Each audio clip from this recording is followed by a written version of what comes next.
días, chicos. Vamos a dar inicio a un nuevo tema de geografía. En esta oportunidad vamos a analizar el tema Sistema Planetario Solar, ¿ya? Es el tercer tema ahí del módulo. De repente ya han estado leyendo. En esta oportunidad vamos a hablar un poco de las teorías tanto del origen como del ordenamiento del sistema. También vamos a hablar del Sol, los planetas, cometas, meteoritos, etc. ¿Ya? Empezamos entonces hablando de las teorías sobre el origen. Recuerdan que la semana pasada habíamos estado hablando de las teorías sobre el origen del universo, ¿no? El Big Bang, el Big Crunch, el universo estacionario. Entonces, hoy vamos a hablar de teorías que tratan de explicar cómo surgió el sistema donde vivimos. Entonces, la teoría pionera se le conoce con el nombre de la teoría nebular, ¿ya? Nebular, conocida también como la teoría de los discos o de los anillos, ¿ya? Teoría nebular de los discos o de los anillos. Esta teoría fue planteada, fue una propuesta del señor Emmanuel Kant. Justo la semana pasada estábamos hablando un poquito de Emmanuel Kant, ¿no? Es una propuesta de Emmanuel Kant y estuvo desarrollada o lo desarrolla el francés Pierre-Simon Laplace. Laplace, para que entiendan. ¿Ya? Ahí está. ¿Sí? Data de finales del siglo XVIII, 1796. ¿Ya? 1796. ¿A qué conclusión llegan entonces estos investigadores? Ellos dicen que hace miles de millones de años atrás había una nebulosa de gran tamaño. ¿Ya? Había una nebulosa de gran tamaño. Esta nebulosa empezó a reducir su tamaño por efectos gravitacionales y al reducir tamaño empezó a formar discos o anillos en su periferia. ¿Sí? Ellos dicen que se formaron 10 discos, 10 anillos en la periferia. Y como la nebulosa seguía reduciendo tamaño, seguía girando más rápido, ¿sí? Aumentaba cada vez más su velocidad. Entonces, como aumentaba su velocidad, estos discos no soportaron y salieron expulsados de la nebulosa central. Los 10 discos salieron expulsados. ¿Ya? Ahí está. ¿Correcto? Entonces, dicen ellos que con el transcurrir del tiempo, las partículas que conformaban estos discos o anillos fueron condensándose, fueron chocando entre sí. A eso se le conoce como proceso de acreción, ¿sí? Chocando entre sí las partículas de los discos y con el paso del tiempo formaron los planetas. Eso es lo que ellos dicen. Dicen que de estos discos principales salieron discos secundarios que a la larga formarían los satélites.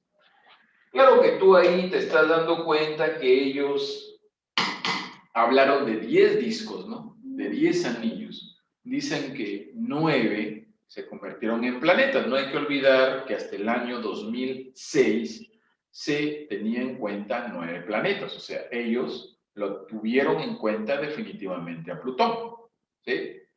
Y dicen que el 10º disco posiblemente iba a formarse un planeta, pero no se formó. Y quedaron ahí ¿Te acuerdas esos astros que están entre el planeta Marte y el planeta Júpiter? Astros que se encuentran entre el planeta Marte y el planeta Júpiter. ¿Sí? ¿Cómo se llaman esos astros que están entre los planetas Marte y Júpiter? Esos son los asteroides, ¿no? Entonces, para ellos, de los 9 discos, ¿sí? De los 10 discos, perdón, 9 se convierten en planetas. Y un disco formó los asteroides o planetoides. Lo mismo, ¿no? Y la nebulosa central se condensó y formó lo que hoy nosotros conocemos con el nombre de Sol, ¿no? Ahí está.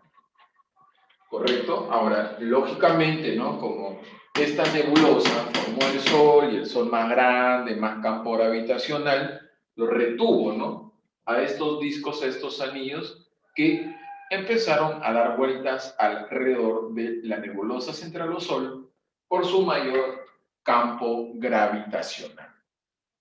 Entonces, es así como estos científicos explican la formación del sistema planetario solar, que del Sol, o mejor dicho, una nebulosa, por contraerse, empezó a girar más rápido. De esos giros salieron discos que a la larga se convertirían en los planetas y la nebulosa central se convertiría en el Sol.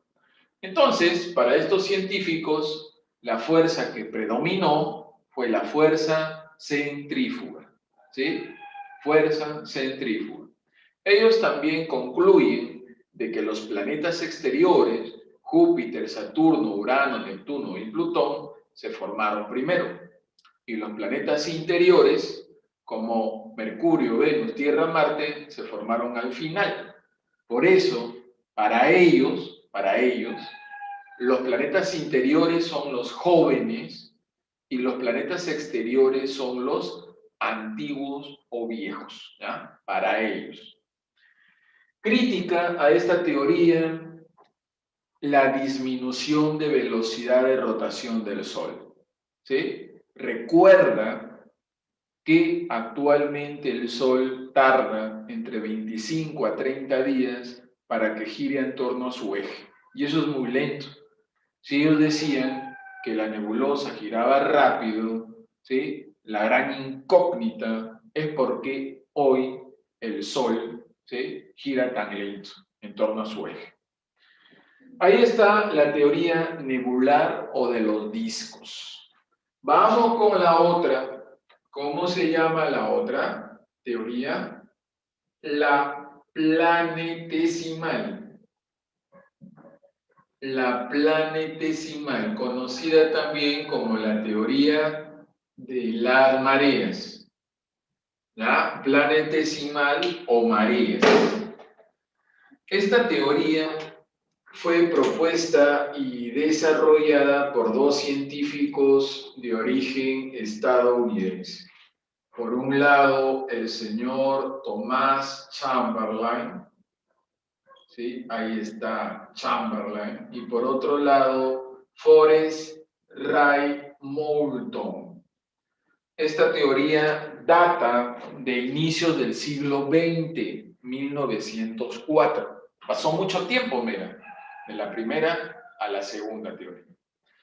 Estos científicos dicen que el Sol ya estaba ahí, ¿sí?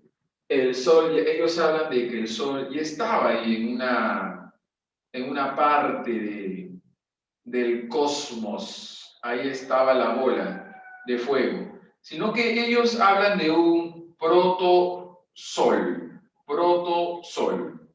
¿Ya? Recuerda lo que nosotros habíamos dicho, que cuando las estrellas empiezan a formarse son de color azul, protoestrellas. Entonces ellos dicen que el Sol estaba recién formado y una estrella, una vagabunda de esas que andan por ahí, ¿sí? Pasó cerca al Sol, tenía más masa, tenía más volumen, por consiguiente tenía más campo gravitacional.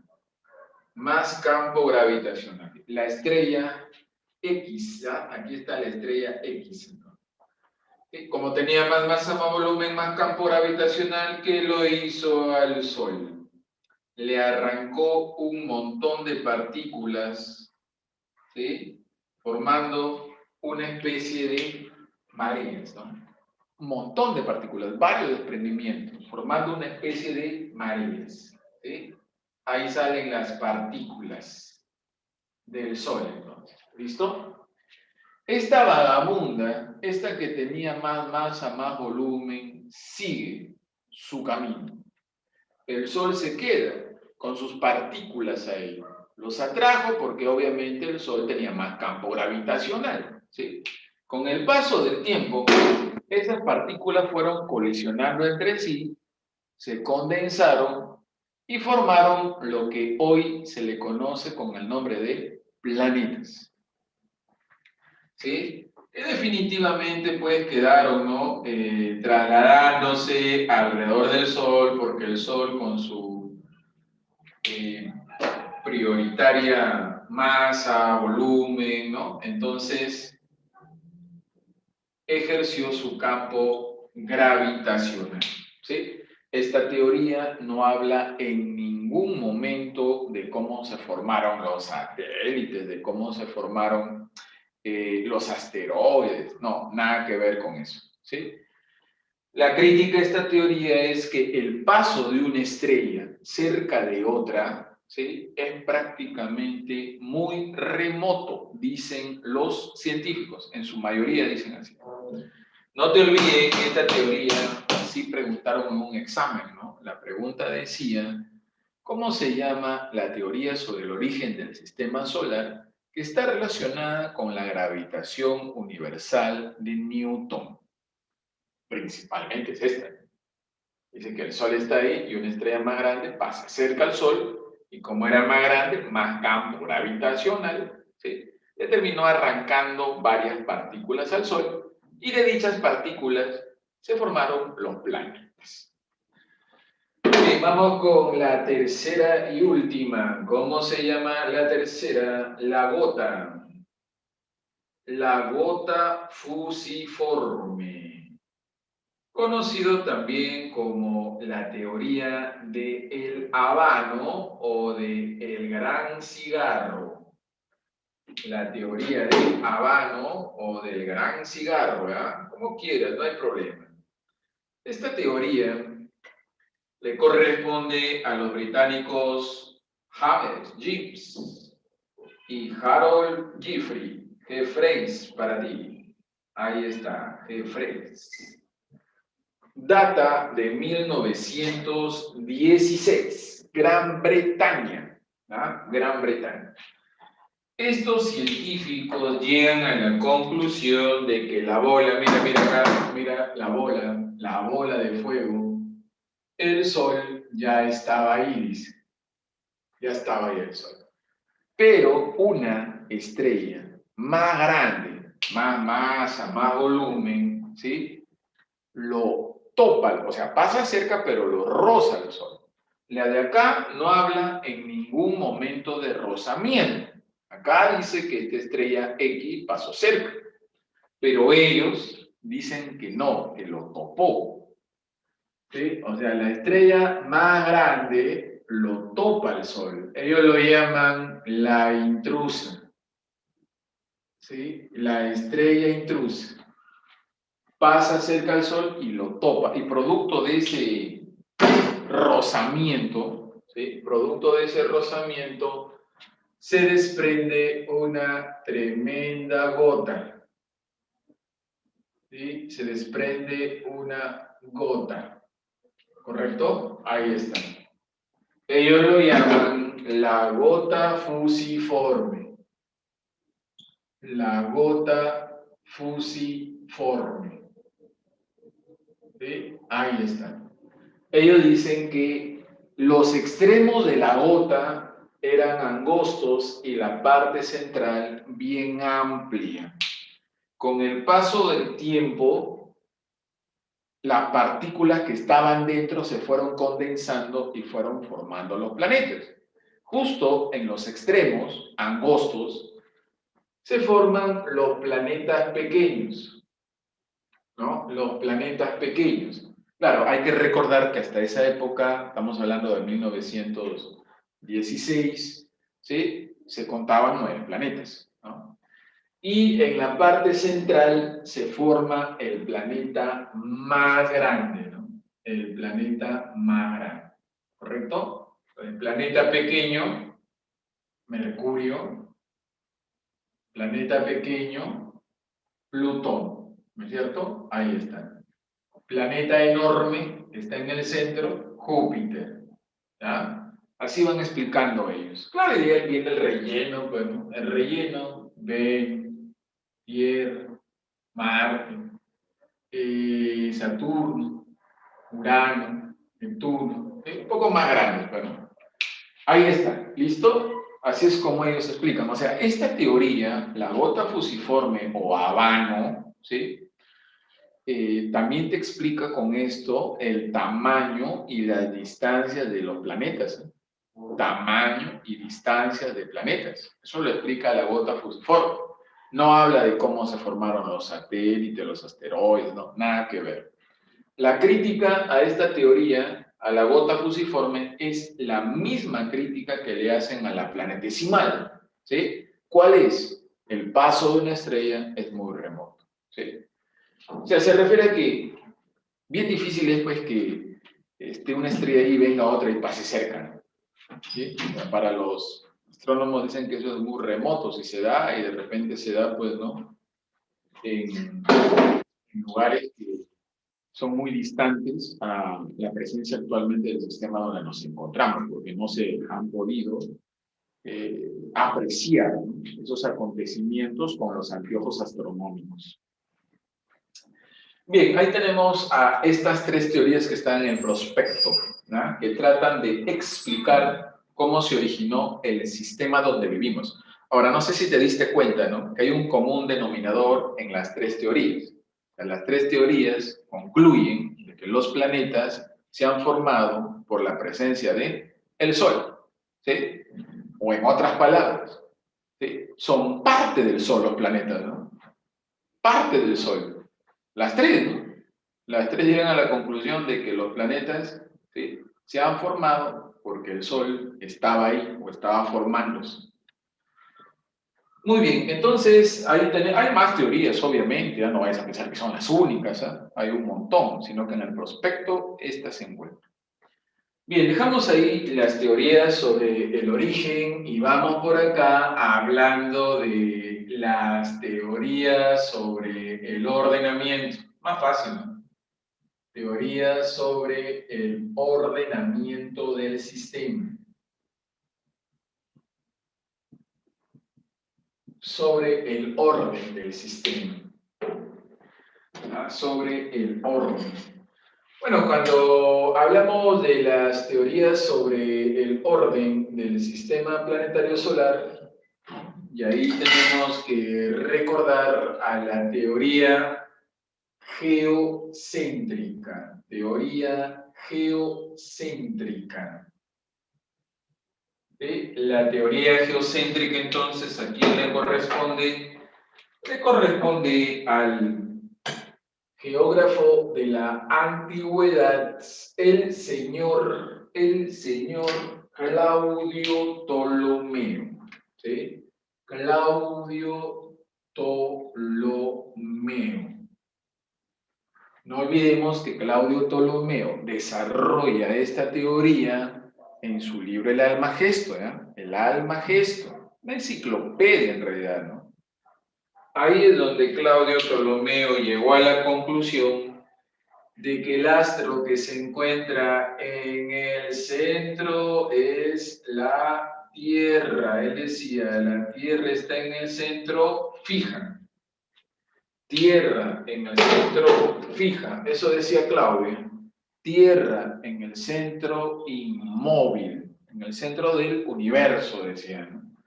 Y alrededor de la Tierra primero va la Luna, de ahí Mercurio, de ahí Venus, de ahí la bola de fuego, el Sol.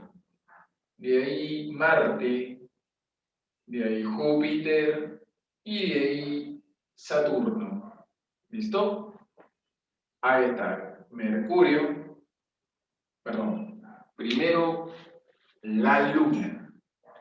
Primero él lo pone a la Luna, luego Mercurio, luego Venus, luego el Sol, luego Marte, luego Júpiter, luego Saturno. Él decía que todos estos astros, Luna, Mercurio, Venus, Sol, Marte, bla, bla, bla, ¿sí?, iban dando vueltas alrededor de la Tierra, formando órbitas circulares. Formando órbitas circulares, todos dando vueltas alrededor del planeta Tierra. Eso decía él. ¿Ah? Repito, Claudio Ptolomeo, en su libro El Almagesto, él dice que la Tierra está en el centro y la Luna, Mercurio, Venus, Sol, Marte, etc., van dando vueltas alrededor de la Tierra, pero van formando órbitas circulares. Eso decía él, ¿sí? Y también decía que su movimiento o el movimiento de traslación de estos astros era constante. Era constante. El señor Claudio Ptolomeo, en su libro, habla de 1028 estrellas. Y él decía que esas estrellas se encuentran fijas en una esfera externa, ¿sí? O sea, para él, las otras estrellas estaban fijas, excepción el Sol, ¿no? Iba dando vuelta alrededor de la Tierra, pero las otras fijas. Y él también habla del Empirio, que para él era la morada de los dioses, de los bienaventurados. Esta teoría se difundió en el siglo II. Y tú sabes que en el siglo II todavía la sociedad era politeísta, ¿sí? Ahí en Europa. Entonces, por eso él hablaba del Empirio, la morada de los dioses. Entonces, estudiar a la teoría geocéntrica no es que, ya, teoría geocéntrica, Ptolomeo, listo, y paso a otro punto, no, ¿eh? Porque date cuenta que esta teoría tiene bastantes detalles.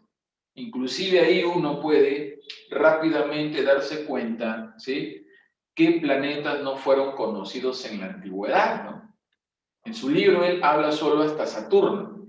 Quiere decir que en la antigüedad no se conoció Urano, Neptuno, Plutón. Eso era totalmente desconocido porque lógicamente no habían telescopios, ¿sí? Solo hasta aquí nada más está en el libro El Almagesto.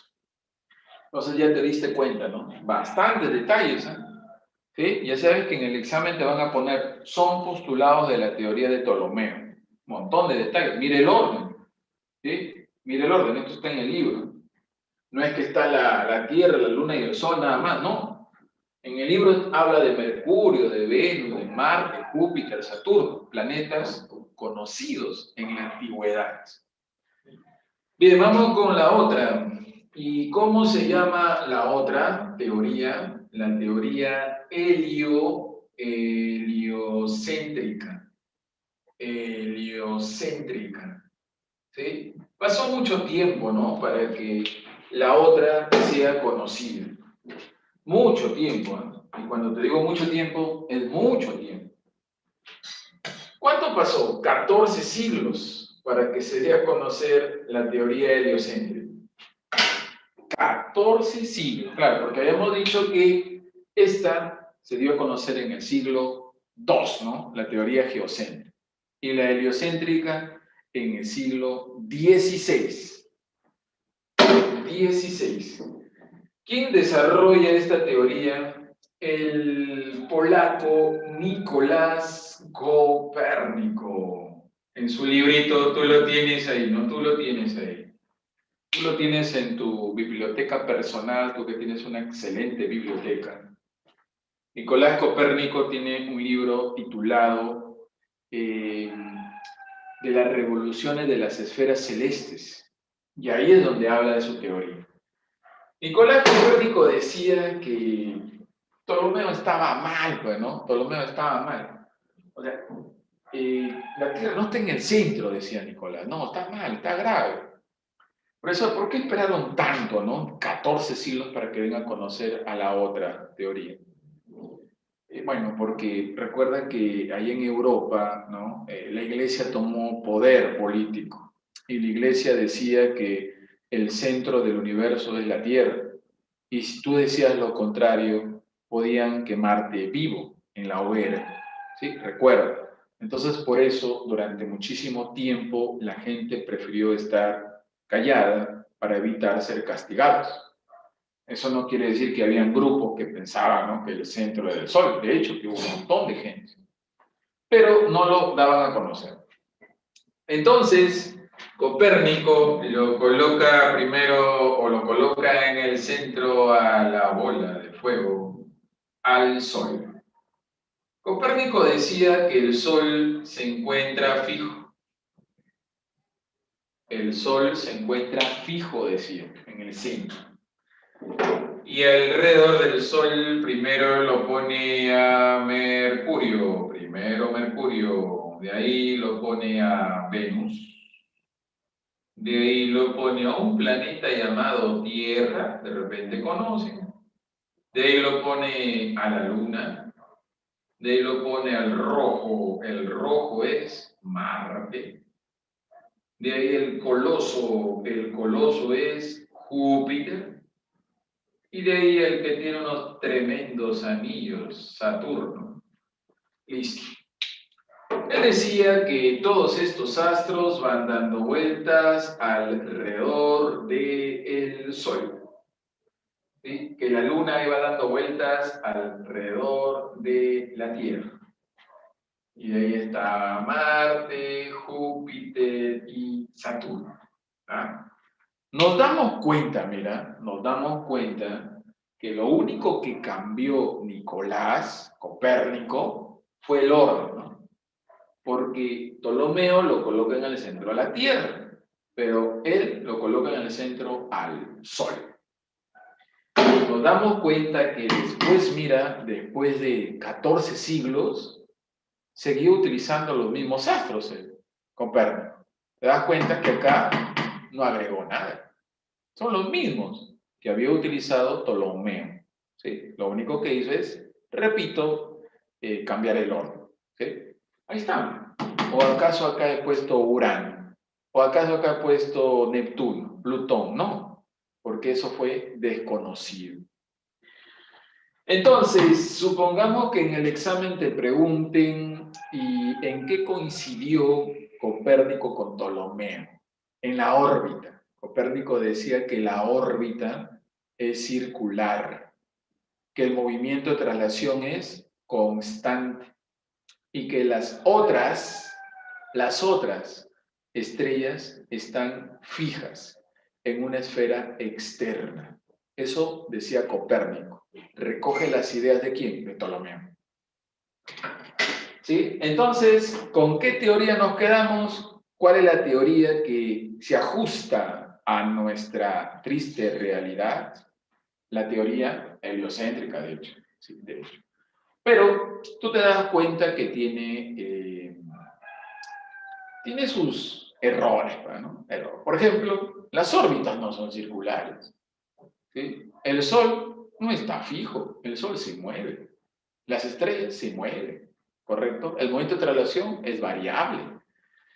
Y ahí aparecen los monstruos de la astronomía moderna para corregir concepciones modernas. Concepciones modernas. ¿Quiénes aparecen entonces? ¿Quiénes aparecen? Aparece un tal Johannes Kepler. De repente te suena Johannes Kepler. Aparece un tal Galileo Galilei y un tal Isaac Newton. De repente algo han escuchado. Entonces, por acá vamos con el legislador del cielo. Así le decían de cariño, ¿eh? Legislador del cielo. ¿A quién? A Johannes Kepler. ¿Por qué le decían legislador? Ese tenía bien ganado ese título de legislador. A él sí le caía bien, ¿no? Porque ahora hay gente que se hace llamar, ¿no? Legisladores, pero no legislan nada. Entonces, este señor tuvo como maestro, bueno, tuvo un excelente maestro también, ¿eh? Su maestro fue Tycho Brahe, catalogado como el mejor observador del cosmos antes de la invención del primer telescopio. Tycho Brahe. Entonces, don Tycho fue su maestro y Johannes superó al maestro. Eso es bueno, ¿no? Que el discípulo supere al maestro. Entonces, Johannes se preguntaba, ¿no? Se preguntaba, pero hay momentos en que la bola de fuego se ve más grande, o sea, el sol, si te has dado cuenta, ¿no? Que hay momentos en que el sol se ve más grande, hay momentos en que lo ves más chiquito.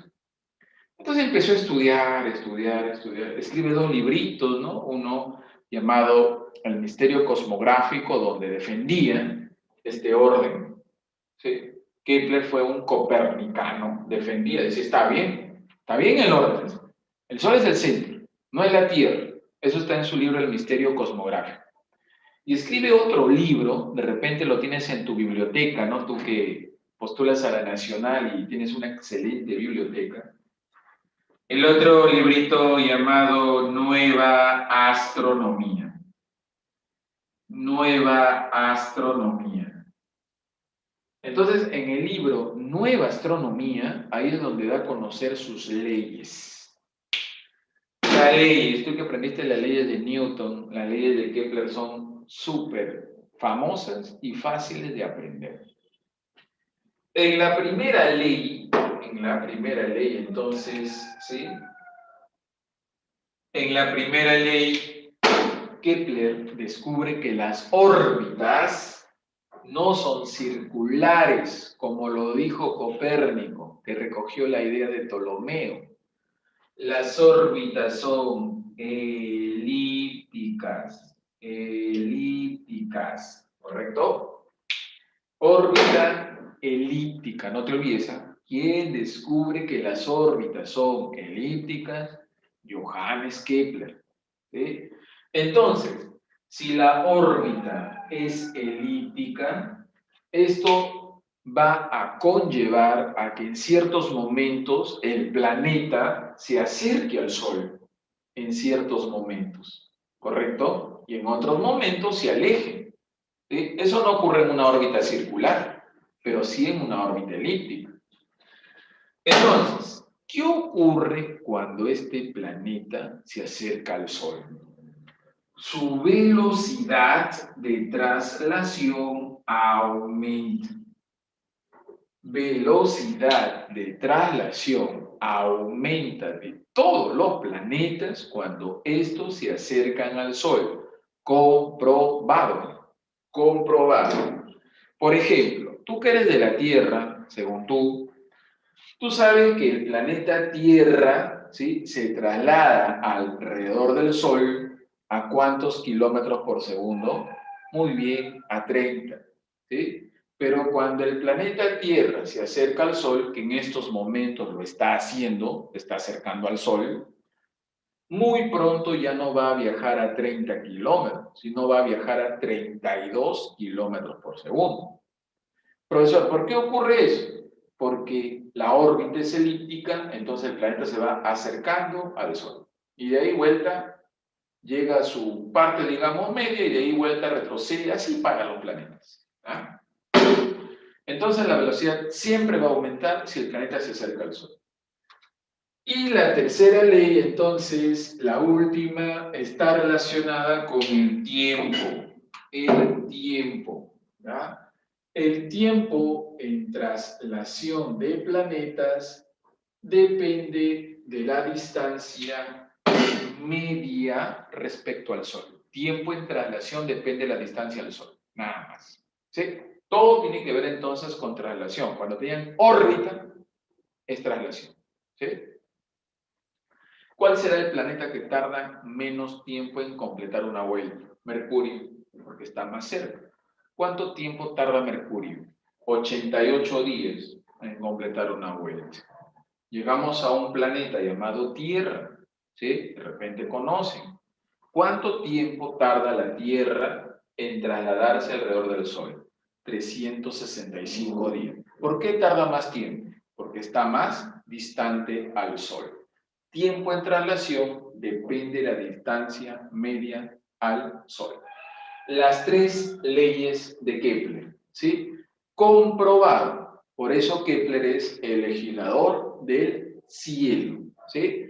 Con las leyes de Kepler, a la actualidad, rigen el movimiento de los planetas. Vamos con otro monstruo, ya te diste cuenta, ¿no? Cómo fue corrigiendo Kepler, ¿no? Órbita, la velocidad, fue corrigiendo de los errores que había cometido Copérnico. El otro monstruo de la astronomía es el italiano Galileo Galilei. Galileo Galilei. Galileo Galilei también era un copernicano acérrimo. Era un copernicano, escribe un librito, bueno, de repente también lo tienen en su biblioteca, Dos Nuevas Ciencias, ¿no? Entonces, en ese libro, él defiende a Copérnico. ¿Sí? Defiende. Galileo Galilei es conocido. Profesor. Sí, escucho. Profesor, buenos días. Usted ha dicho que la Tierra a qué velocidad viaja en el movimiento de traslación. Promedio 30 kilómetros por segundo. Ok, muchas gracias. Ya.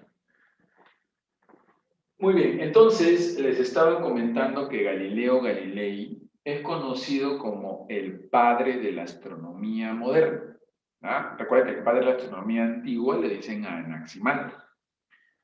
Entonces, ¿por qué le dicen el padre de la astronomía moderna a este señor? Porque inventó el primer telescopio sofisticado, ¿verdad? Telescopio sofisticado. ¿Correcto? Telescopio sofisticado.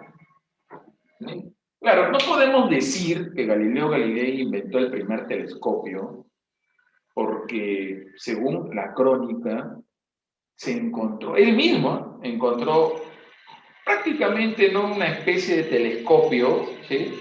Inventado por un holandés llamado Lippershey, sino que Galileo Galilei al lo encontró dicen, en una feria astronómica en Europa.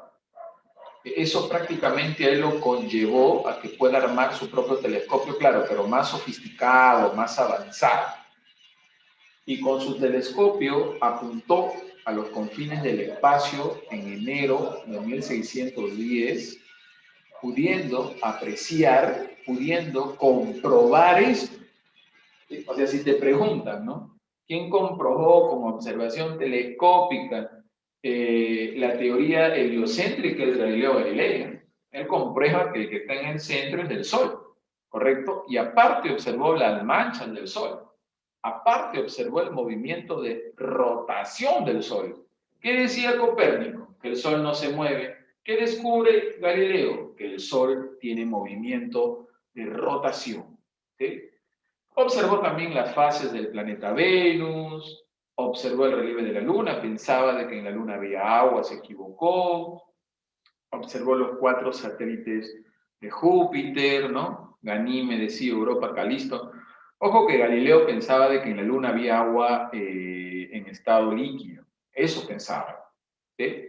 Entonces él hablaba de los mares en la Luna, pero de ahí se dieron cuenta que no había agua, sino que era simplemente llanuras. Aunque hace poco están hablando de agua en la Luna, pero en estado sólido, ¿no? Por si acaso.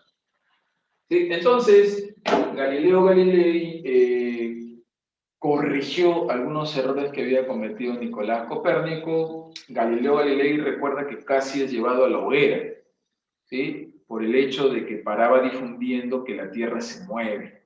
Simplemente por decir la Tierra se mueve, casi lo queman vivo. Pero él se retractó. Y el otro personaje, el otro es ¿quién? Sir Isaac Newton, ¿no? El británico, Newton. Sir Isaac Newton. Claro, la gente se preguntaba por qué la Luna no choca con la Tierra. Y ahí aparece Sir Isaac Newton, que en su librito Principio Matemático de Filosofía Natural, si vienes de buen colegio, has leído ese libro en quinto de media, ¿sí? Entonces, ahí es donde desarrolla la teoría de la gravitación universal. En el principio matemático de filosofía natural, ¿no? Gravitación universal. Sir Isaac Newton llegó a la conclusión de que todos los cuerpos en el espacio tienen peso. Y como tienen peso, generan un campo gravitacional, ¿sí? Y eso va a generar que no estén chocando, porque como todos tienen campo gravitacional, se neutralizan, ¿sí? Claro, el más grande va jalando a los otros, ¿no? ¿Sí? Los planetas que tienen regular tamaño van jalando a pequeños astros llamados satélites, y así sucesivamente. Pero eso no quiere decir que puedan impactar, ¿no? Porque nosotros sabemos que, por ejemplo, el Sol va a llegar un momento en que va a crecer, y al crecer se va a jalar algunos astros, ¿correcto? En la evolución estelar, ¿no? Entonces, en la gravitación, Newton explica el peso de los cuerpos, explica el fenómeno de las mareas, explica también el movimiento de los cometas. Él dice que la gravedad es la que ocasiona que la Tierra no sea una esfera perfecta. Él dice que la gravedad achata a los polos y ensancha el ecuador, ¿correcto? Entonces, con estos tres monstruos se va corrigiendo los errores que por ahí cometió Nicolás Copérnico. ¿Ah? Concepciones modernas: Kepler, Galileo, Galilei y Newton. Muy bien, dejamos ahí a estos monstruos de la astronomía y vamos hablando un poquito de nuestro astro rey, la bola de fuego, el Sol. La bola de fuego, el Sol. ¿Correcto? Ahí está. Nosotros ya tenemos algunos detalles del Sol, ¿no? Sabemos que el Sol en su etapa evolutiva se encuentra en la etapa amarilla, ¿no? Eso lo estudiamos la semana pasada. Otras características del Sol. Edad del Sol, 5 eones, que equivale a 5.000 millones de años. Recuerda que un eón equivale a 1.000 millones de años. El Sol, 5 eones. ¿Ah? Otro detalle del Sol, a ver, vamos por acá apuntando porque son detalles importantes, detalles que ha venido en examen. A ver, características de la bola de fuego del Sol. Características.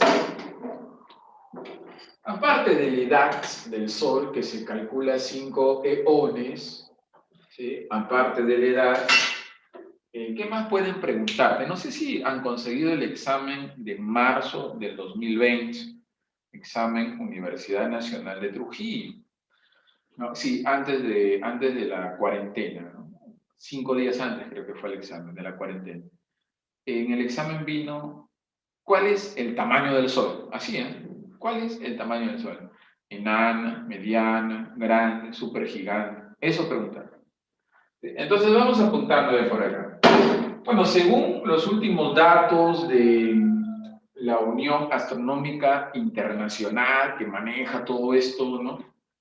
Ellos dicen que el Sol es una estrella enana.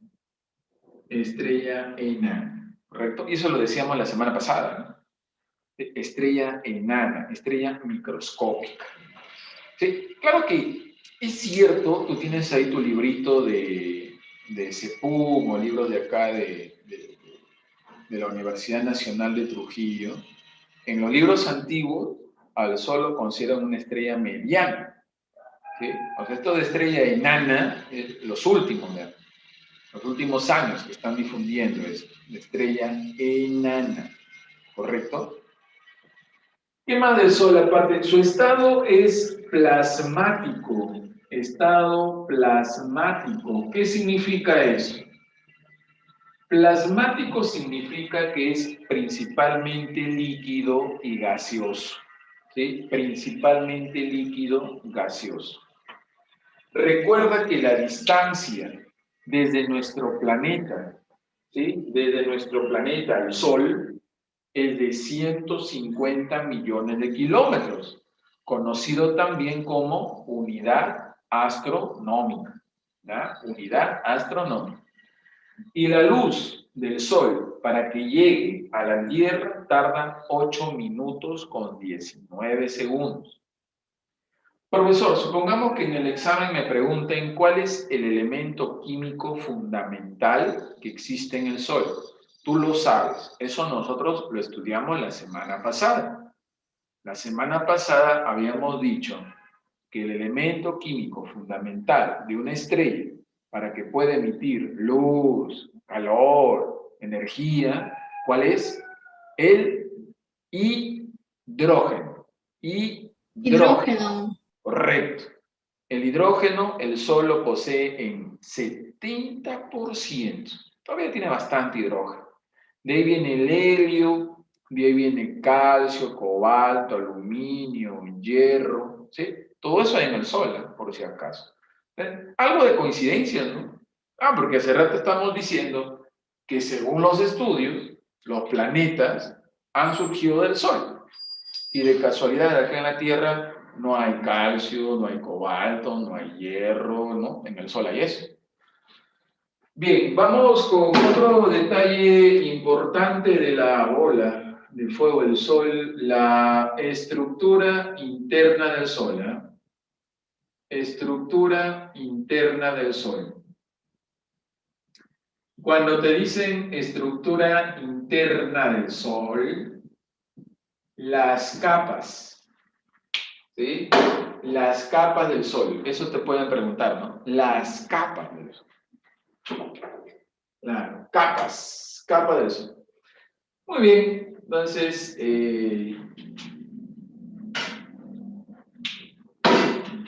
vamos a ir con unos segunditos para que vayan al baño virtual, para que vayan a ver si ya tenemos presidente del Perú y volvemos, ¿verdad? Y volvemos para continuar con la clase. Por acá, por la estructura interna del Sol, y tiene que ver pues con las capas, ¿no? De nuestro astro rey. Dentro de las capas tenemos en primer lugar el núcleo solar. El núcleo solar. Entonces, ¿cuáles son las características que presenta el núcleo? Característica, en primer lugar, se encuentra en estado líquido. En estado líquido. Ahora, la pregunta es, ¿por qué el núcleo está en estado líquido? Por sus temperaturas que son altísimas. La temperatura en el núcleo fácil y te llega a 20 millones de grados Celsius. 20 millones de grados Celsius. Recuerda que en el núcleo siempre se va a producir la termofusión. ¿Sí? La termofusión. Conocido también como reacciones termonucleares. ¿Qué significa? Que 4 átomos de hidrógeno van a formar un átomo de helio. Quiere decir que en el núcleo permanentemente el hidrógeno se está convirtiendo en helio. Quiere decir que el Sol está que pierde hidrógeno. Y esa conversión de hidrógeno a helio es lo que genera la energía. Mira dónde está la energía solar. Está en el núcleo. ¿Ya? Otro detalle ahí que estás desarrollando las prácticas es que acá en el núcleo se producen las corrientes convectivas debido a las altas temperaturas. Entonces, núcleo, corrientes convectivas. Vamos con la otra, son 5, ¿ya? Vamos con la otra se llama fotosfera. Tú sabes que estudias bastante comunicación desde el nivel inicial, que el término foto significa luz Entonces, ¿por qué los astrónomos lo llaman así? Porque en esta zona se produce el poder luminoso y calorífico del Sol. Poder luminoso y calorífico, fotósfera. La fotósfera es la capa visible, sin necesidad de anteojos astronómicos. Sin necesidad de anteojos astronómicos se puede apreciar la fotósfera. Recuerden, ¿ya? Profesor, ¿por qué? ¿Por qué no observo la corona? ¿Por qué observo la fotósfera? Yo pensé que se observaba la corona. La corona no se observa porque es una zona gaseosa. En cambio, la fotósfera tiene algo de solidez, por eso se puede apreciar. Claro que, por ejemplo, en estos momentos de repente hay mucho brillo, ¿no? Solar, bien difícil poder observar. Pero no sé si te has percatado que a punto de las 17 horas, ¿sí? Se puede ver el sol. ¿Y qué capa vemos entonces? La fotósfera. Otro detalle es que es la capa de menor temperatura. La capa de menor temperatura. ¿Sí? La temperatura ahí, en esa zona, te puede llegar a 5.500 grados Celsius.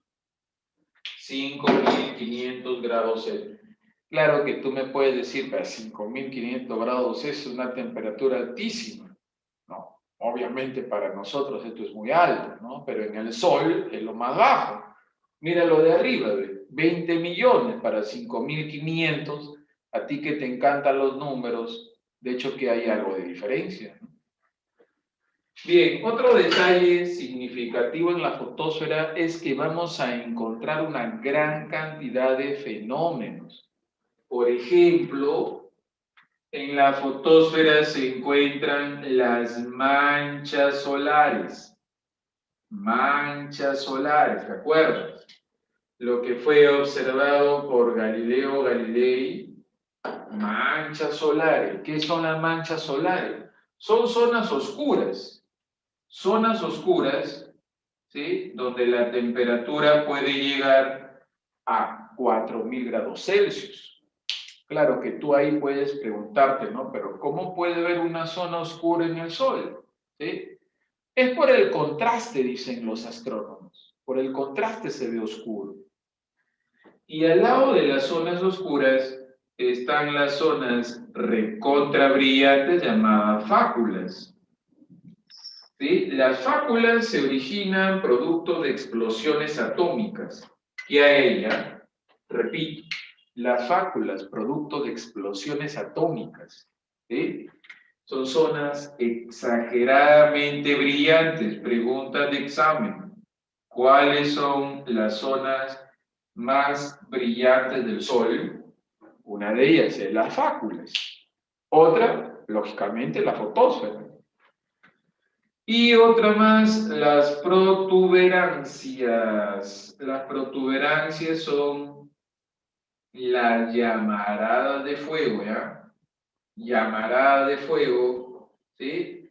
Que pueden llegar en ciertos momentos a la atmósfera de la Tierra. Llamaradas de fuego. Esas son las protuberancias. Llamaradas de fuego. Claro, esto es debido a las explosiones atómicas, ¿no? Entonces, esas llamaradas de fuego, normalmente nosotros lo conocemos como los rayos del Sol, ¿no? ¿Sí? Entonces, son las protuberancias. Pueden llegar hasta la atmósfera de la Tierra y afectar las comunicaciones, ¿ah? Ojo. Claro, nosotros nos comunicamos en tiempo real gracias a los satélites artificiales que están bastantes kilómetros sobre nosotros. Entonces, las llamaradas pueden impactar en el satélite y, lógicamente, nosotros podemos quedar incomunicados. La última vez que llegaron estas protuberancias a la atmósfera de la Tierra, pero de manera categórica, fue el año 2012. No sé si recuerdan, bueno, 2012 ya, ¿no? Pasó buen tiempo, ¿no? Había un grupo de personas que decía que el planeta Tierra se acababa, ¿sí? Que era el fin. Lo único que ocurrió fue que las llamaradas de fuego impactaron en los satélites y afectó las comunicaciones en el continente asiático. Ese ha sido el último que ocurrió de manera así fuerte. Muy bien, ahí está entonces la fotosfera. Vamos con la otra. Tú sabes muy bien que todo lo que viene del Sol para nosotros no es bueno. Hay algunos rayos que para nosotros son mortales. Pero el Sol internamente tiene una capa llamada el estrato inversor, ¿sí? El estrato inversor es una capa reversible que justamente su función es revertir los rayos del espectro solar, ¿sí? Revierte entonces rayos cósmicos del espectro. O sea, en otras palabras, el estrato inversor sería un filtro que impide que todos los rayos, de acá salen los rayos gamma, de acá salen los rayos ultravioleta, infrarrojos, X, etc. ¿Sí? El estrato es como un filtro, como una esponjita, ¿no? Que absorbe. ¿Sí? Gran parte de esos rayos se quedan, pero lógicamente pasan otros, ¿no? Y acá a la superficie terrestre llegan, pero llegan tenues. O sea, si no existiera esto, salieran violentamente y nosotros bien difícil que pudiéramos existir, ¿no?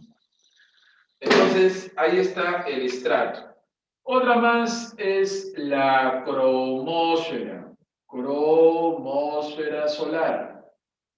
Tú sabes muy bien que cromo significa, ¿qué significa cromo? Cromo significa color. Color.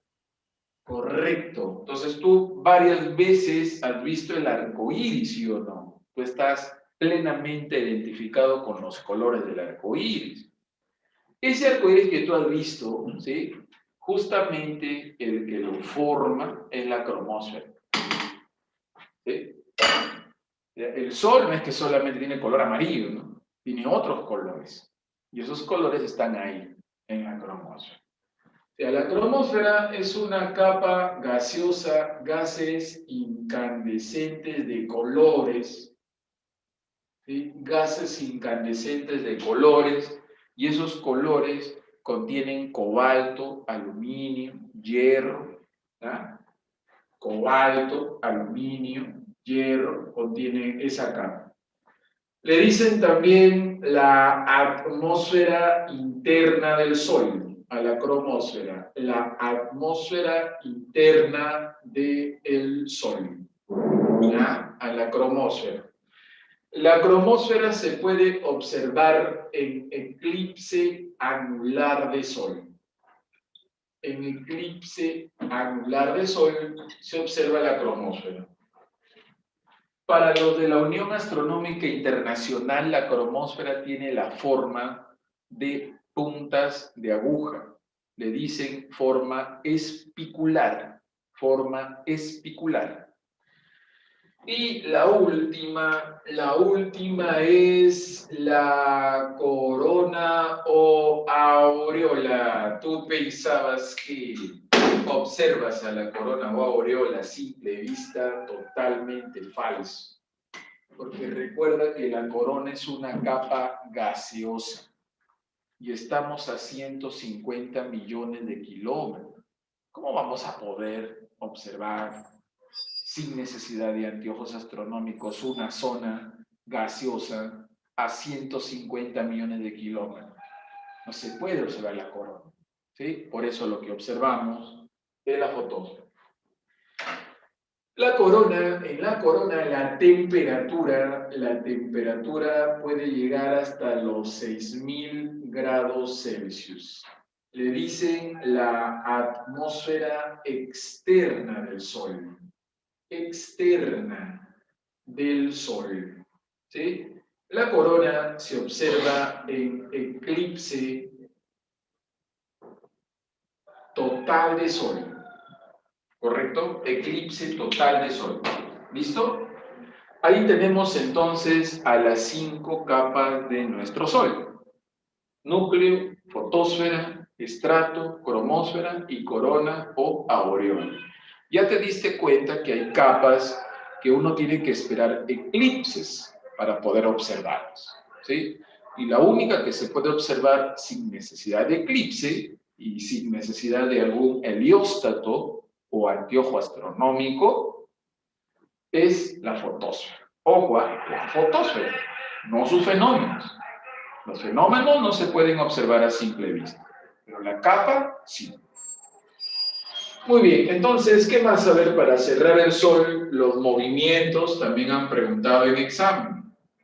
Movimientos. Al Sol le encanta moverse. ¿Ah? Al Sol le encanta moverse. El Sol presenta hasta... Bueno, en realidad, si nos ponemos a hablar de todos los movimientos del Sol, son varios, ¿no?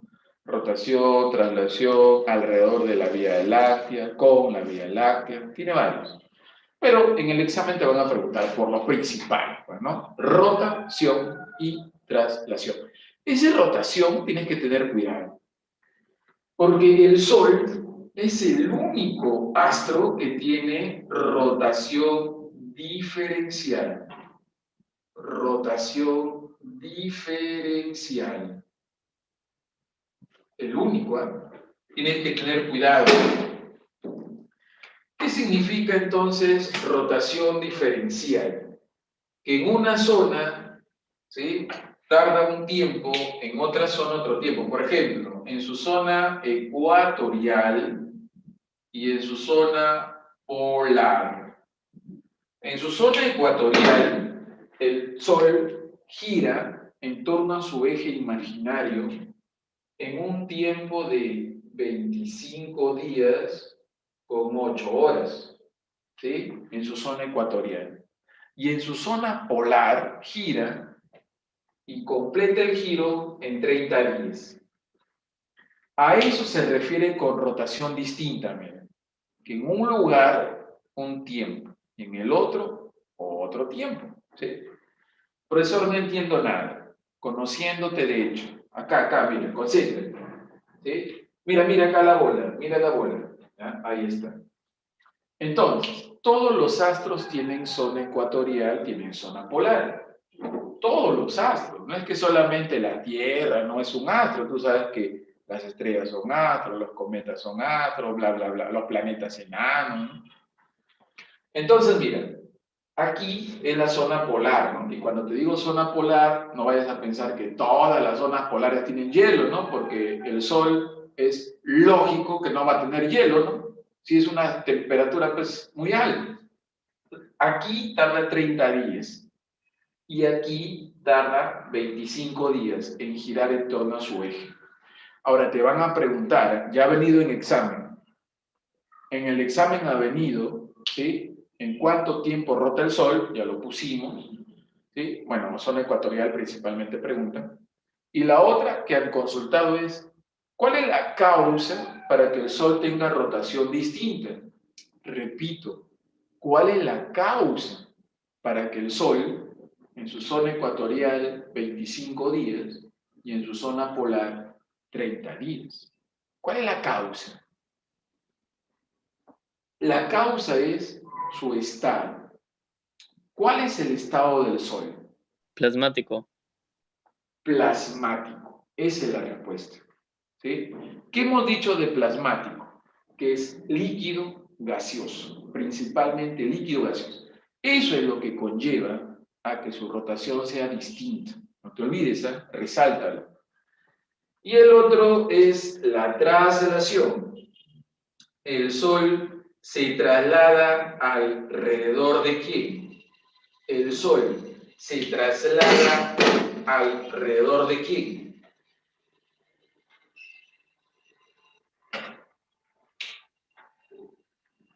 El Sol se traslada alrededor de quién, alrededor del centro de la Vía Láctea.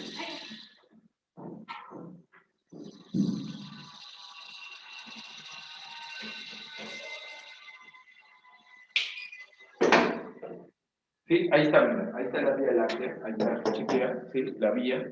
¿Dónde vivimos nosotros? En el brazo Orión, ¿sí o no? Ahí está la bola.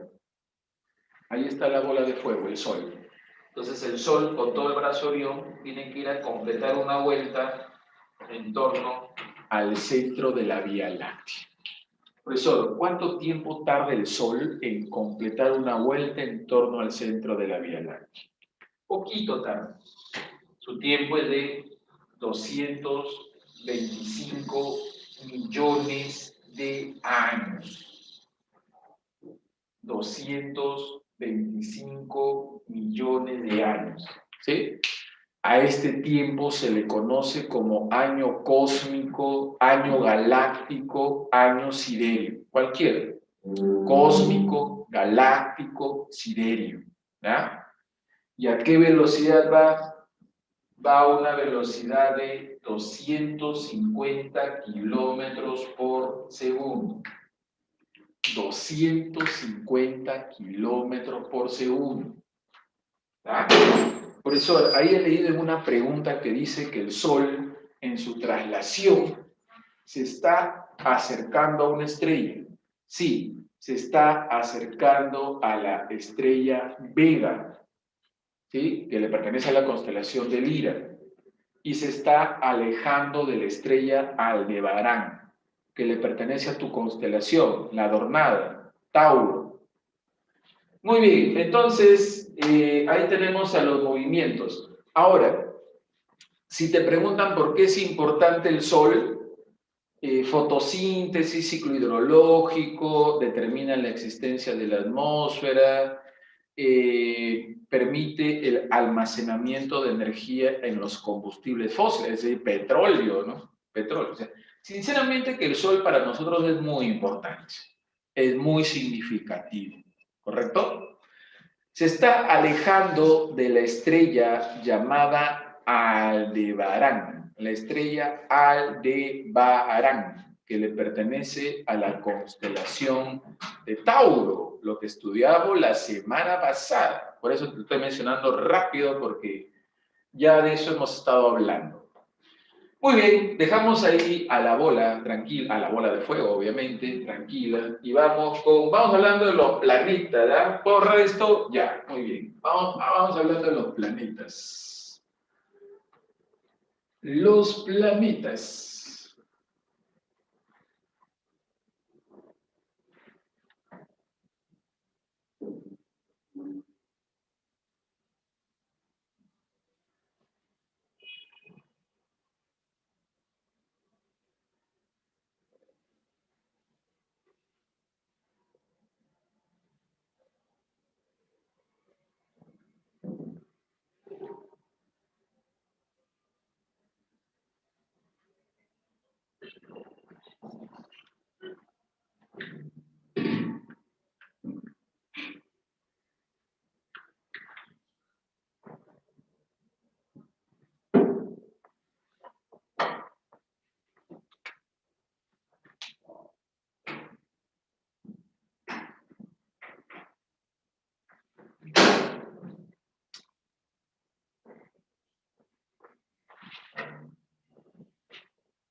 Profesor Jackson, ¿Sí?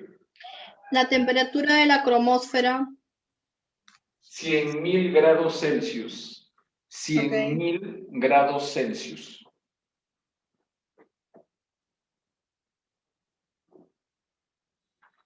Nada.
Muy bien, entonces vamos con los planetas, ¿ah? En primer lugar, planeta significa errante, ¿ah? Esa es su toponimia, errante. Mal utilizado el término también, ¿no? Porque planeta viene de plano, ¿sí? Y bien planos son, ¿no? Estos astros. La Unión Astronómica Internacional lo que ha hecho es dividirlo, ¿no? Lo ha sectorizado. Planetas interiores, Mercurio, Venus, Tierra, Marte, ¿sí? Conocidos también como telúricos o terrestres, porque la Tierra es el más grande de estos cuatro primeros. Date cuenta, son pequeños, menos masa, menos volumen, menos campo gravitacional, por eso tienen pocos satélites y algunos ni satélites tienen.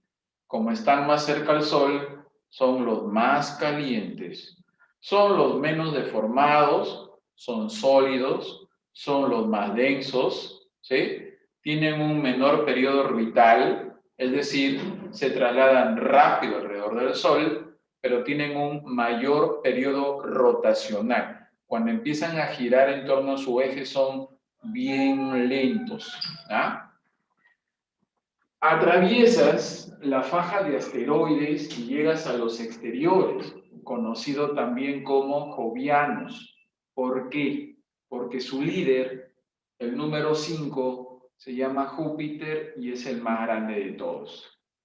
Júpiter, Saturno, Urano, Neptuno. ¿Ah? Entonces, estos planetas, como son más grandes, tienen más campo gravitacional y por eso están llenos de satélites. Tienen un montón de satélites. ¿Ah? Son gaseosos, son los menos densos, los más deformados, son recontra fríos, ¿sí? Y como están más lejos, mira, del Sol, ¿sí? Entonces tienen un mayor periodo orbital, ¿sí? Y un menor periodo rotacional. Giran al toque en torno a su eje, ¿eh? Porque son gaseosos. Entonces, como te habrás dado cuenta, son antónimos, los interiores con los exteriores, ¿sí? Son totalmente distintos. Bien, entonces vamos por acá dando los detalles más significativos de cada planeta. Tienen un montón de detalles, ¿no? Pero los más significativos, ¿ya? Y vamos aprovechando para hablar también de sus satélites, ¿no? Sus satélites.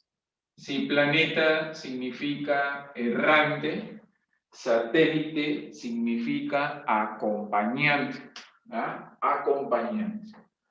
Por acá el número del planeta, el nombre, recuerda que los nombres de los planetas principalmente son nombres de la mitología griega y romana, nombres que fueron colocados en la antigüedad.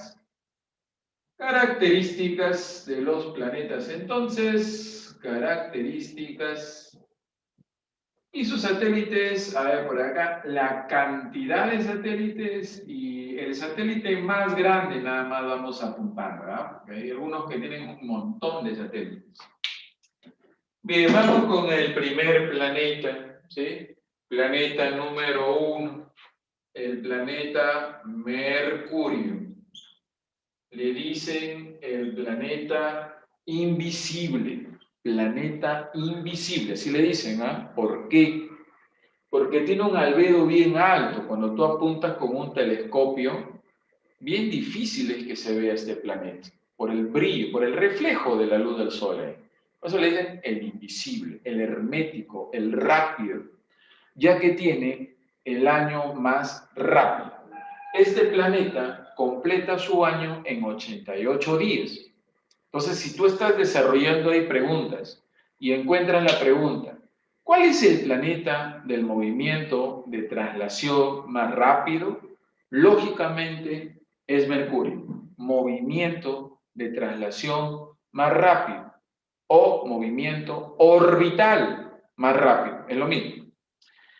El planeta Mercurio es el que tiene mayor amplitud térmica.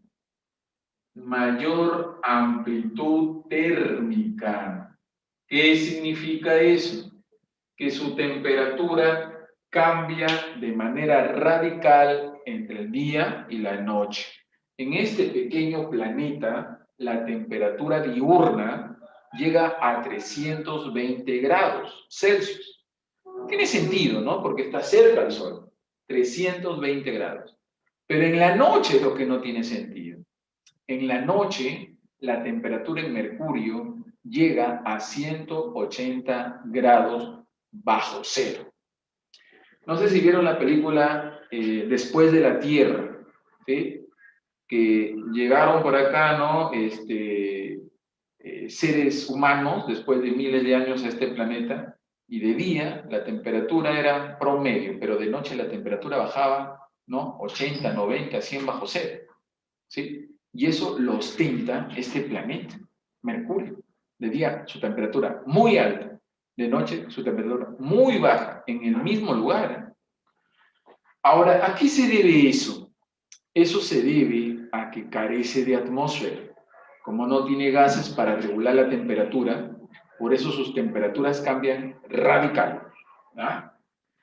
¿Cuántos acompañantes tiene? Ninguno. Ningún acompañante tiene Mercurio. Segundo planeta, el planeta Venus. Venus. ¿Sí? Planeta que tiene nombre de mujer. El único planeta que tiene nombre de mujer, Venus, en honor a la diosa Afrodita, ¿no? La belleza.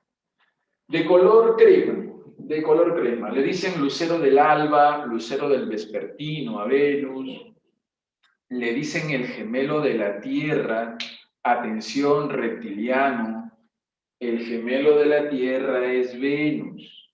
El gemelo de la Tierra por su tamaño. El planeta que está más cerca a la Tierra es Venus, no es Marte, es Venus, ¿sí?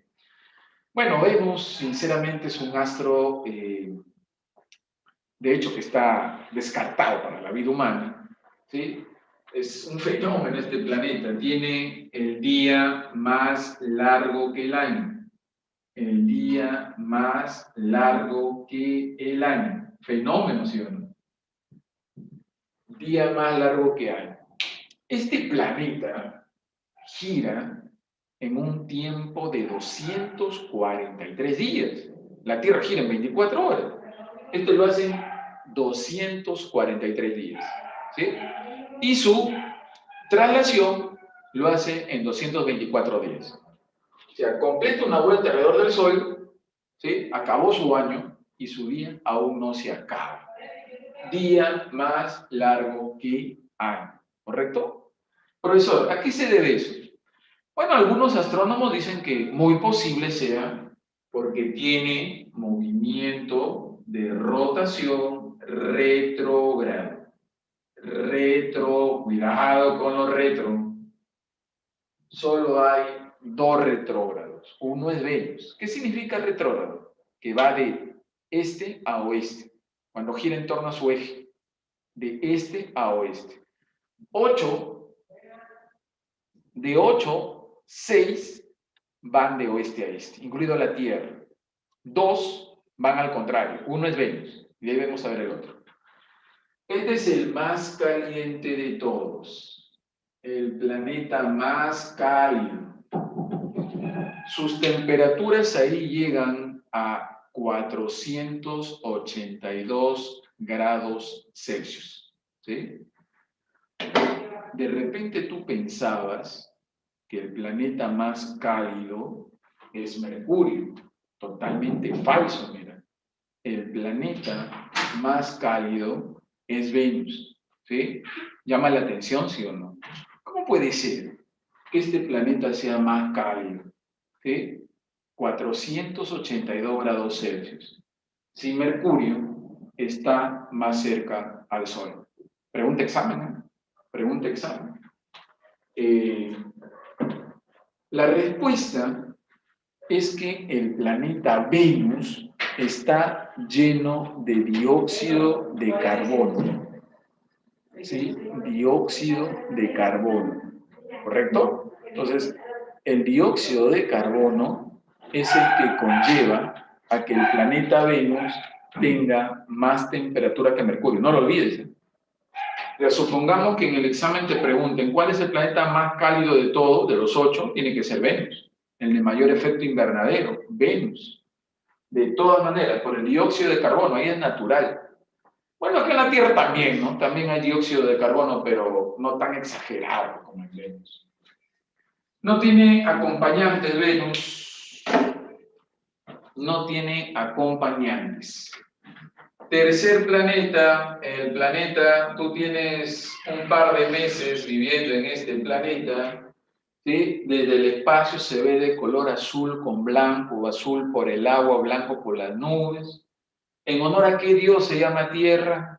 Gracias. En honor al dios Gea.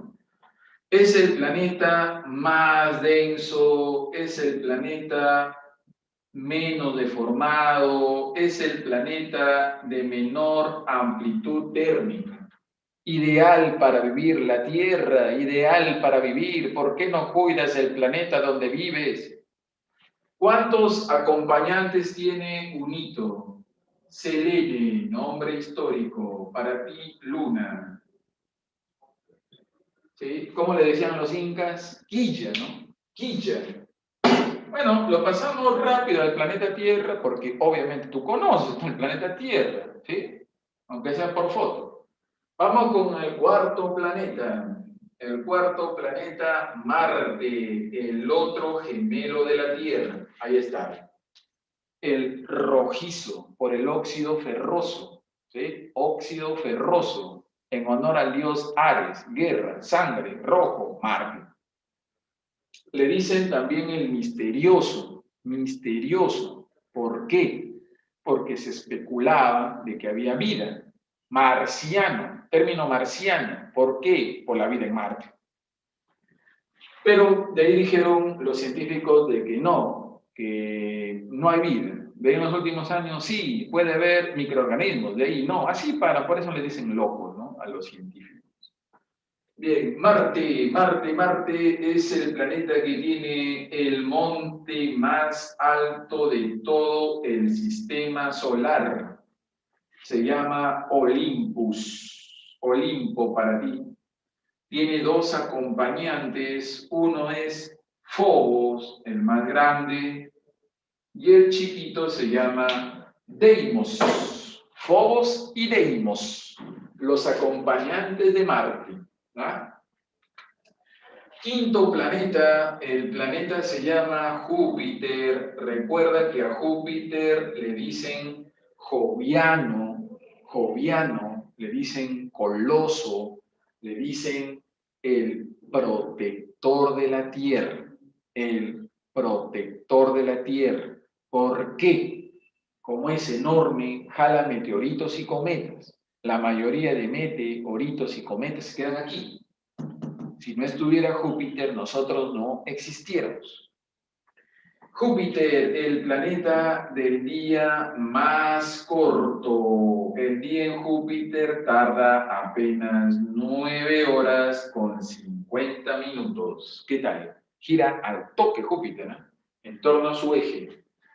Tiene 79 satélites, el más grande, Ganímedes. Pregunta de examen, ¿cuál es el satélite más grande de todos? Ganímedes, de Júpiter. Dato actualizado, por si acaso, ¿eh? Tú tienes ahí en tu libro menos satélites, actualiza tu libro.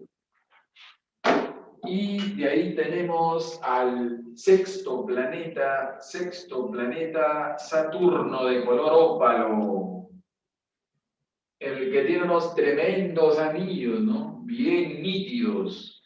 Saturno es el planeta menos denso que el agua, menos denso que el agua, y es el planeta más deformado.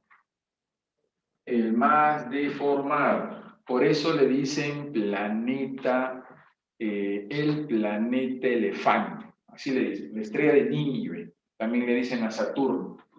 Tiene 82 acompañantes, quiere decir que es el que tiene más satélites. El más grande se llama Titán. Cuidado con el satélite Titán, porque dicen que ahí hay atmósfera, tiene nitrógeno Titán. ¿Ya? El único satélite que se ha comprobado que tiene atmósfera, Titán. ¿Listo? Ahí lo tenemos a Saturno, el planeta menos denso que el agua, muy gaseoso, el más deformado, Saturno. Tú compras tu telescopio en tu centro comercial preferido, Albarracín, apuntas a Saturno y ves con facilidad sus anillos. Algo que no puedes hacer con los otros planetas. Los otros planetas también tienen anillos, sino que fácilmente no se pueden apreciar. Vamos con el séptimo planeta. El séptimo se llama Urano, primer planeta descubierto con telescopio. Primer planeta descubierto con telescopio. Urano, 1781, William Herschel descubre este planeta, ¿sí? Se ve de color verde, atención, verde. Y no es porque hay lo que te estás imaginando, hierba, no hay hierba en Urano, es porque hay un montón de metano. Y el metano con el brillo del sol o con la luz del sol hace que se vea verde azulado. Urano. Urano es el planeta más inclinado. Tiene una inclinación de 98 grados. ¿Sí? Y es el otro que tiene movimiento retrógrado. Ahí están los dos retros. Ahí están los dos retrógrados. ¿Cuántos acompañantes tiene? 27. El más grande, Titania. Titania. Cerramos con el último, el que está bien lejos, el octavo planeta, Neptuno. Neptuno, de color celeste por el hidrógeno, es el planeta del año bien largo. Movimiento orbital lentísimo.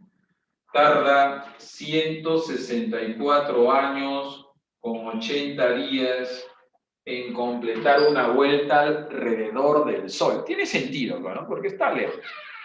¿Sí? Tiene 14 acompañantes, el más grande se llama Tritón. Tritón. Ojo con Tritón, ¿eh? Tiene movimiento orbital retrógrado Tritón.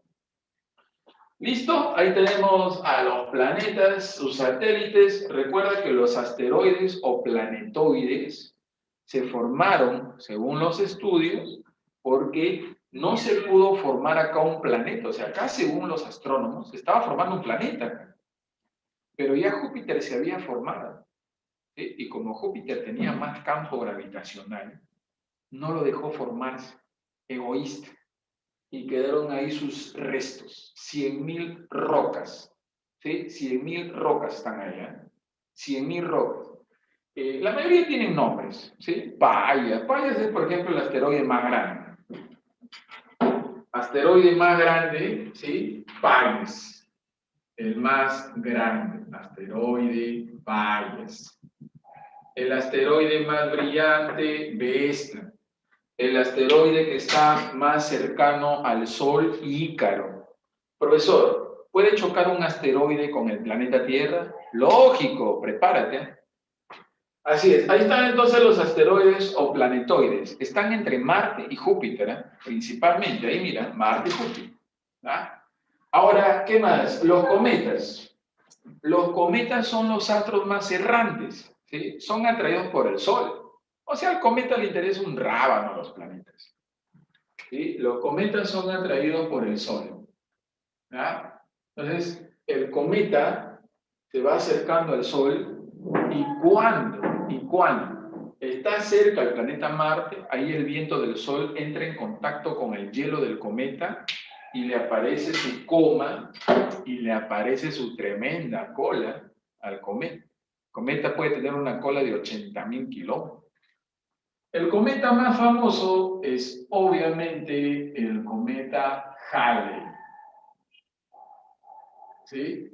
Que pasa cada 76 años cerca del planeta Tierra. Cada 76 años, ¿sí? El último año que pasó fue 1986. Súmale 76 años y va a pasar en 2062. Si vives en 2062, lo vas a ver pasar al cometa Halley. Los cometas van dando vueltas y vueltas alrededor del Sol hasta que se desintegran. Y producto de la desintegración aparecen los meteoritos. Y los meteoritos sí son atraídos pues, por los planetas, ¿no? El meteorito que dejó un tremendo cráter en la Tierra, el meteorito Hobart-Welles. El meteorito que desapareció a los dinosaurios, ese cayó en el Yucatán hace 100 millones de años atrás. Chao dinosaurio. Un meteorito obviamente súper peligroso para la vida en este planeta. Profesor, ¿qué pasó con Plutón? Bueno, te informo que Plutón sigue en su sitio, ¿eh? Plutón ahí sigue. Ahí está Plutón, mira, ahí está Plutón. ¿Sí? Entonces los astrónomos pues a Plutón lo miraban, ¿no? Lo miraban de reojo. ¿Qué hacemos con esto? ¿No? Porque no tiene sentido, mira, estos son enormes y ahí está Plutón. Entonces los astrónomos crearon una categoría para Plutón. La categoría se llama planetas enanos. Entonces, son chiquitos y no han limpiado bien su órbita. Ahora son 6 enanos. El líder de los enanos es Plutón. De ahí está Sedna, Eris, Makemake, Haumea y también está Ceres. ¿Sí? Ceres. Plutón, Sedna, Makemake, Haumea, Eris y Ceres. 6 enanos. ¿Sí? No han limpiado su órbita. Y así entonces se encuentra el sistema donde vivimos, el sistema planetario solar. El líder, el Sol, 8 planetas, 205 satélites, 100.000 asteroides, un montón de cometas, de meteoritos y 6 planetas enanos. ¿Listo? Ya está. Práctica.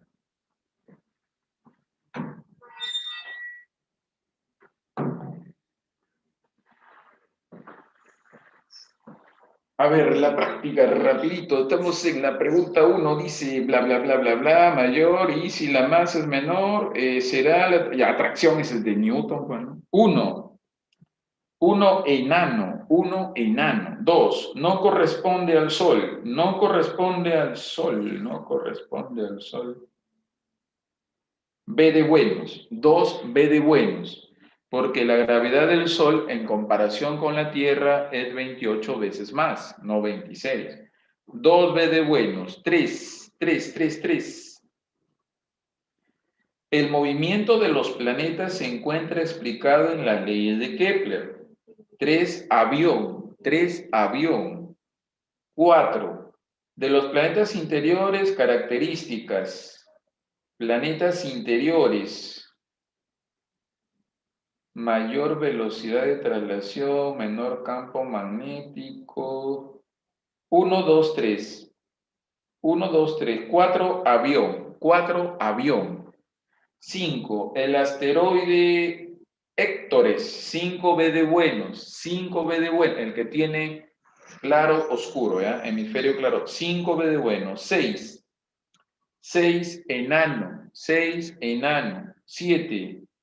7, B de buenos. 7, B de buenos. 8. 8, dado. 8, dado. Ecovida. 9. 9, 1, 2, 3. 1, 2, 3. Avión. 9, avión. Y 10, peculiaridad, a ver, de Mercurio. 10, dado. 10, dado. 10 dado. Muy bien, chicos, entonces ahí nos quedamos por hoy. Señorita Evelyn, de repente, chicos, ¿tienen alguna duda? Al toque, tu duda, al toque, que nos pasamos en el tiempo.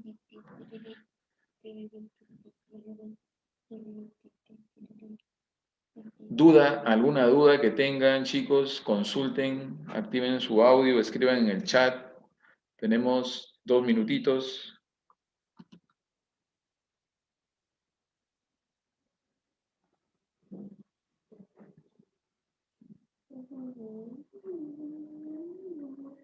Muy bien, todo bien. Bien, señorita Evelyn. Entonces ahí nos quedamos por hoy.